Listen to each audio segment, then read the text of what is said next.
Hello. അപ്പോൾ ദേ നമുക്കിന്ന് കറിക്കുണ്ടല്ലോ കൂരിനെ കിട്ടിയിട്ടുണ്ട്. അപ്പോൾ നമുക്കതിനെ കറിയാക്കാം. അപ്പോൾ നമുക്കിതിനൊന്ന് വെട്ടി ക്ലീൻ ചെയ്തിട്ട് വരാം. അത്യാവശ്യം നല്ല വലിയ കൂരിയായിരുന്നു കേട്ടോ. അപ്പം ഇത് നല്ല നാടൻ കൂരിയാണ്, കെട്ടിൽ കൂരിയാണ് കേട്ടോ ഇത്. അപ്പോൾ അതേ കൂരിയൊക്കെ വെട്ടി നല്ല വൃത്തിയാക്കി കൊണ്ടുവന്നിട്ടുണ്ട്. അപ്പോൾ ഇതിനകത്ത് ഒരുപാട് മുട്ടയുണ്ടായിരുന്നു. അപ്പോൾ ഇനി നമുക്ക് റെഡിയാക്കാം.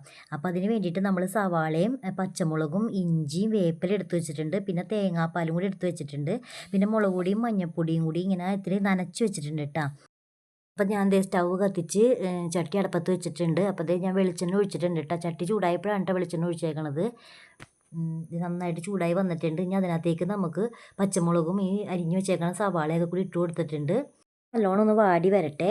അപ്പോൾ അതേന്ന് വാടിയിട്ടുണ്ട് കേട്ടോ നല്ലോണം. അപ്പോൾ അതിനകത്തേക്ക് ഞാൻ ആ ചാലിച്ച് വെച്ച മുളക് പൊടി മഞ്ഞൾപ്പൊടിയും കൂടി ഇതായിട്ടുള്ളത് ഞാൻ ഇട്ട് കൊടുത്തിട്ടുണ്ട്. ഇനി ഈ മസാല നന്നായിട്ട് മൂത്ത് വരട്ടെ കേട്ടോ. അത്ര നേരം നമുക്കിതിങ്ങനെ ഇളക്കിക്കൊണ്ടിരിക്കുക. അടിക്കൊന്നും പിടിക്കാണ്ട് കരിയാണ്ട് ഇളക്കിക്കൊണ്ടിരിക്കാം. പൊടിയൊക്കെ നന്നായിട്ട് മൂത്ത് വന്നിട്ടുണ്ട്. ഇനി നമുക്ക് ഇതിനകത്തേക്ക് തേങ്ങാപ്പാൽ ഒഴിച്ചു കൊടുക്കാം.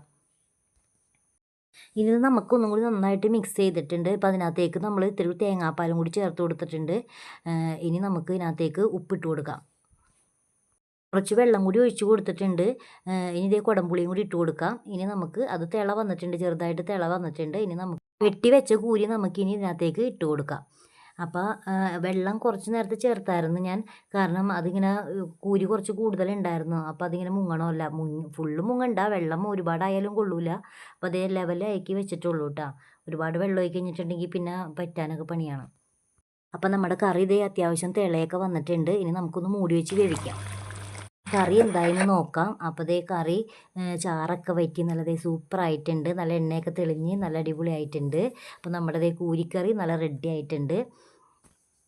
ഉപ്പും പുളിയൊക്കെ ഞാൻ നോക്കിയായിരുന്നു, നന്നായിട്ടുണ്ട്, നല്ല ടേസ്റ്റ് ഉണ്ട്. അപ്പോൾ വീഡിയോ ഇഷ്ടപ്പെട്ടാൽ എല്ലാവരും ലൈക്ക് ചെയ്യണം, കമൻറ്റ് ചെയ്യണം, ഷെയർ ചെയ്യണം.